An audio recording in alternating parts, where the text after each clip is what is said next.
Voilà, nous passons directement à la deuxième partie de cette communication. Le ministre et porte-parole du gouvernement va réagir à chacune des préoccupations soulevées. Il suffit de lever la main. Léa Elisabeth Sterhoff, je travaille pour RFI. Le ministre de la Santé et le ministre de l'Intérieur, tous deux, ont dit que le gouvernement congolais était prêt à ce que ces corps soient exhumés. À quelles conditions est-ce que ça pourrait être fait et quand? Merci beaucoup. Je pense que c'est un peu une répétition de ce que j'ai dit, puisque l'enquête est en train de se dérouler. Une enquête ne peut pas être limitée, surtout par un ministre, ça n'a aucun sens. Ce n'est pas le ministre qui mène l'enquête, c'est une enquête judiciaire. C'est le procureur général de la République qui a commis des magistrats au nom de l'unité de l'action judiciaire, lesquels se font entourer des experts qu'ils jugent nécessaires pour prendre tout devoir. Et même l'exhumation est un devoir. Si le magistrat estime qu'on peut exhumer, on peut exhumer. N'allez pas isoler l'exhumation. Il y a plusieurs choses qu'on peut faire, y compris l'exhumation. Donc personne ici ne peut refuser une exhumation si elle peut permettre la manifestation de la vérité. Il n'y a pas de condition. La seule condition, c'est que les enquêteurs estiment qu'ils en ont besoin. Personne ne donnera des ordres aux enquêteurs parce que nous ne laisserons personne dicter sa loi à notre justice qui est indépendante. Nous-mêmes, nous nous préservons de le faire. Abibou Bangré pour l'AFP, je voulais savoir comment vous réagissiez à la demande de la Belgique et de plusieurs organisations pour une enquête crédible et indépendante suite à l'affaire de la fosse commune. Et une question qui n'a rien à voir, c'est savoir qu'est-ce qu'il en est du sort des Congolais encore détenus suite à la conférence de presse du 15 mars, qui vont bientôt être déférés devant la justice, si on leur reproche quelque chose. Mais tout d'abord, en ce qui concerne votre première question au sujet de la demande d'un pays étranger, etc. Non, je voudrais vous dire ceci. Je vous ai dit que le ministre de la Justice, dès que le gouvernement provincial de Kinshasa a communiqué au gouvernement les faits, et les a communiqués par la suite au public, le ministre a pris des dispositions. Soyez sûr avec moi qu'à ce moment-là, tous ceux dont vous parlez n'étaient même pas au courant qu'il y avait un problème. Pas du tout. Et le ministre a pris cette décision qu'on fasse une enquête. Le ministre n'a pas pris la décision de faire une enquête non crédible ou non indépendante. C'est une enquête judiciaire. Nous avons foi en la crédibilité de ceux qui la conduisent. Et donc, on va dire que ses amis ont peut-être voulu enfoncer une porte ouverte. Peut-être qu'ils sont de bonne foi. On va dire ça. Ils ont enfoncé une porte ouverte. Mais les choses avaient déjà été décidées.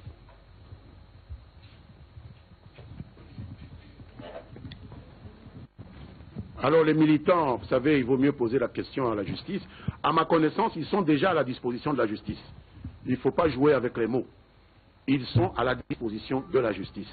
Sans une décision du procureur, ils ne seraient pas restés tout le temps qu'ils sont restés là-bas. Alors moi, je peux vous conseiller de vous adresser à l'office du procureur général de la République, puisque là au moins on regroupe toutes les informations de tous les parquets et de tous les services dépendants des parquets. Esther Abedi, Africa TV. Monsieur le ministre, je voulais avoir de précisions sur le plus grand nombre de personnes qui ont été inhumées. Vous évoquez 300 bébés morts-nés.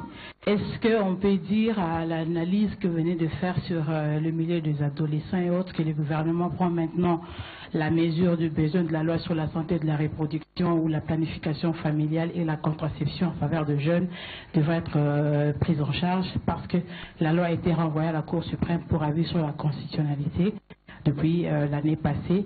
Le deuxième volet de ma question est de savoir, aujourd'hui, on a des folles rumeurs à l'issue justement de ces enterrements collectifs. Pourtant, on les fait toujours. Est-ce qu'il y a quelque chose qui a failli dans la procédure pour qu'aujourd'hui on en arrive jusqu'à casser une ambassade de la RDC à l'étranger? Merci.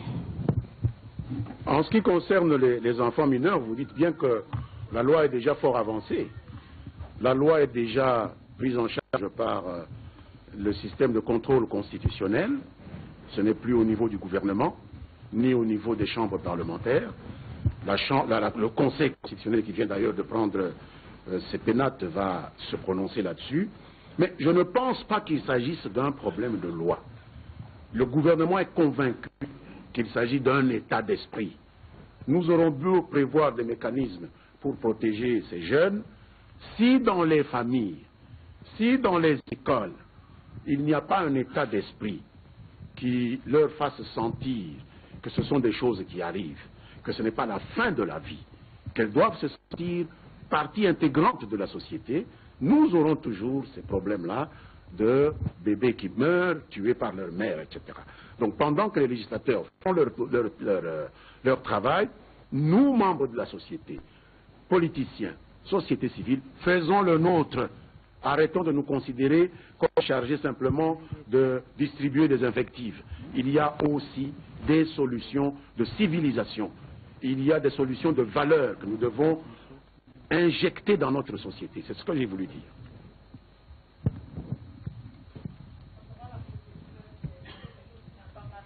Alors la procédure, non, je ne pense pas. Ce n'est pas la première fois que l'ambassade est attaquée. Je pense que c'est une mauvaise habitude que des jeunes ont pris de vouloir faire de la violence à propos de tout et de rien. Et là, vous voyez un cas où il n'y a aucune raison, où ils se permettent de casser le patrimoine de la République, qui est à eux, qui est à leurs parents. Nous ne pouvons que déplorer cela. Nous devons le condamner.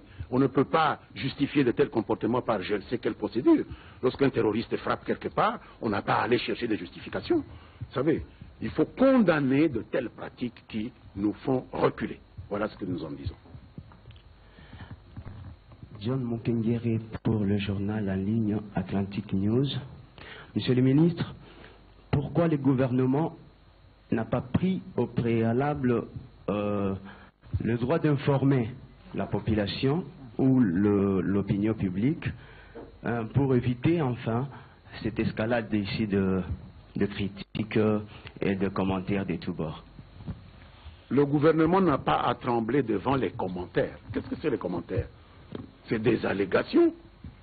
Les commentaires, on peut dire, il a plu aujourd'hui, c'est notre ami le journaliste qui a fait pleuvoir, vous croyez que c'est vrai? Mais il y a des gens qui peuvent vous dire ça. Ça ne peut pas occuper l'esprit d'un gouvernement digne de ce nom. Nous travaillons sur des choses qui sont réelles. Et le gouvernement n'a pas à négocier avec qui que ce soit l'exercice de ses attributions. Pas plus le gouvernement central que le gouvernement provincial ou même le directeur de la morgue centrale de Mamayemo. On ne lui a pas dit négocier avec les populations, il ne pourrait plus jamais enterrer quelqu'un nulle part. Vous connaissez vous-même cela. Donc il fait son travail autant qu'il le peut. Il faut qu'on partage tous ces problèmes entre nous. Lorsqu'il y a des immondices en Djili, il arrive qu'on prenne cela et qu'on dise on va les jeter, je ne sais pas moi, de quel côté de Matete. Si on négocie avec les gens, ils vont refuser. Mais si on vient creuser un grand trou et qu'on les met, il n'y aura pas de moustiques à Matete, il n'y en aura pas en Djili. C'est le rôle de l'État. Alors ne créez pas de nouveaux États dans l'État. C'est celui-là qui est chargé des enterrements collectifs. Reconnaissez-lui son rôle et ne venez pas ajouter des bateaux qui vont venir assurer cette responsabilité. Qu'est-ce qu'ils en savent, eux, des enterrements collectifs ou des dangers de garder des corps plus de 8 mois dans une morgue? Ils n'en savent rien. Chacun doit faire son travail. Et ce qui tue notre pays, c'est qu'il y a des gens dans la société civile qui croient qu'ils peuvent faire tout. Maintenant, ils sont spécialistes de médecine légale. Oui, Jean Condé, journal La Prospérité. L'opinion voudrait savoir, monsieur le ministre, si pour tous ces cadavres enterrés, il y a des cas de certificats de décès établis en bonne et due forme. Et puis, on voudrait aussi savoir, est-ce que la mission d'enquête initiée par le gouvernement sera une commission mixte, parce que la communauté internationale voudrait aussi faire sa propre mission d'enquête. Je n'ai pas entendu ça. Oui, vous avez entendu ça? Notamment la Belgique qui a débloqué. La Belgique a débloqué 1 million. J'ai suivi. Excusez-moi. Merci. J'ai suivi le ministre belge. Oui. Il a dit nous voulons une enquête indépendante et crédible. Et nous allons aider la commission qui veut travailler avec les enquêteurs. Alors vous, la commission là, étrangère, c'est où vous inventez des choses comme ça et vous collez à nos partenaires. Il n'a jamais dit commission internationale. Ça n'a jamais été dit. Vous avez mal entendu. Puisque moi aussi j'ai suivi ces déclarations. Merci. Mais le montant était débloqué. Merci, ok. Alors la première question c'était naturellement, il n'y a aucun enterrement qui puisse s'opérer par les services de la morgue centrale de l'hôpital général sans un certificat de décès. Vous savez que le service de la morgue est dans une structure où il y a le grand service de médecine légale, où il y a des médecins chargés exclusivement de délivrer des certificats de décès. Donc ce sont des services de l'État. Tout cela existe bel et bien, et il n'y a aucune chance qu'une inhumation se fasse sans qu'un certificat de décès ne soit établi. Jean-Noël Bamweze, SABC Channel Africa et le journal Africa Connection. La situation en rapport avec la fosse commune de Maluku est survenue au moment où la RDC prépare une série d'élections. Vous êtes revenu effectivement sur une série de questions. Je voudrais juste savoir comment vous interprétez toutes ces questions-là, d'autant plus que ça intervient à ces moments bien précis. Je ne pense pas avoir une interprétation quelconque. Ce sont des faits. Nous préparons des élections. Le gouvernement fera sa part. Nous aurons des élections en 2015. On en aura en 2016. Entre-temps, il y a des gens qui peut-être ne sont pas prêts à aller aux élections, qui multiplient les incidents. Libre à eux. Mais comme les gens de la Commission nous l'ont dit, le train des élections est en train de démarrer. La République n'attend personne. C'est libre. Vous savez, monter dans ce train, c'est une liberté. Rester, ne pas monter, c'est une liberté. Mais croire arrêter le train avec des artifices comme ceci, c'est vain. On a vu des pays où il y a des guerres. Au Nigeria, c'est en pleine guerre avec Boko Haram qu'on a organisé les élections. Rien n'empêchera la RDC de tenir ces élections locales et provinciales en 2015, législatives et présidentielles en 2016. C'est de la peine perdue. Voilà. Nous prenons les deux dernières interventions, Télé 7 et Congo Web. Nadine Laing de Télé 7. Monsieur le ministre belge des Affaires étrangères n'a non seulement réclamé l'ouverture d'une enquête indépendante, mais il a souligné l'importance de sanctuariser le site pour éviter, selon lui, la disparition de preuves et d'indices pouvant permettre de connaître quelles sont les personnes enterrées et dans quelles circonstances elles ont été. La deuxième question, il y a la délégation du Parlement européen qui est à Kinshasa. Elle a tenu un point de presse hier à l'hôtel Memling où elle invite le gouvernement à organiser un dialogue avec le parti prenant au poste électoral pour avoir des élections apaisées. Comment réalisez-vous? Vous m'avez vu sourire un peu à la première partie de votre question, parce qu'il y a des mots qui impressionnent les gens. Sanctuariser, c'est cela. Madame, lorsqu'on décide d'une enquête, et je voudrais dire à l'ami qui a posé la question, bon, ce n'est pas une commission d'enquête avec d'autres, c'est une enquête judiciaire. C'est une enquête par des magistrats. Ça se termine par des condamnations, ça se termine par des conclusions, ça se termine par peut-être des acquittements. Mais la première chose que fait un enquêteur, c'est isoler le site, c'est ça qu'on appelle sanctuariser. Moi qui suis criminologue, j'ai appris cela. Vous arrivez sur le site, vous sanctuarisez le site. C'est déjà fait. C'était déjà fait avant même que le ministre ne parle. Il a enfoncé une porte ouverte. Qu'est-ce que je peux vous dire de plus? Des choses qui ont déjà été faites, vous les répétez, et puis quoi? Peut-être ça vous met en valeur là-bas, mais qu'est-ce que ça change sur les faits? En réalité, nous avons sanctuarisé les lieux. C'est tout.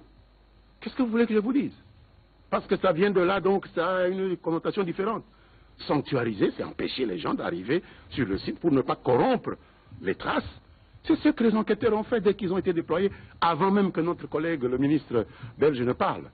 Donc c'est bien, on aime bien parler du Congo, etc. Mais dans la réalité, les choses étaient déjà faites. Alors pour ce qui concerne les parlementaires belges, oui, nous sommes d'accord. Le président est toujours d'avis qu'il faut parler avec tous ceux qui portent le Congo dans leur cœur. Et ceux qui portent le Congo dans leur cœur sont ceux qui veulent donner au Congolais une chance d'aller aux élections. Donc là, nous sommes sur la même longueur d'onde que ces parlementaires. Le Premier ministre m'a fait l'honneur de m'associer à l'audience qu'il leur a accordée hier. Nous sommes tout à fait d'accord à cet égard.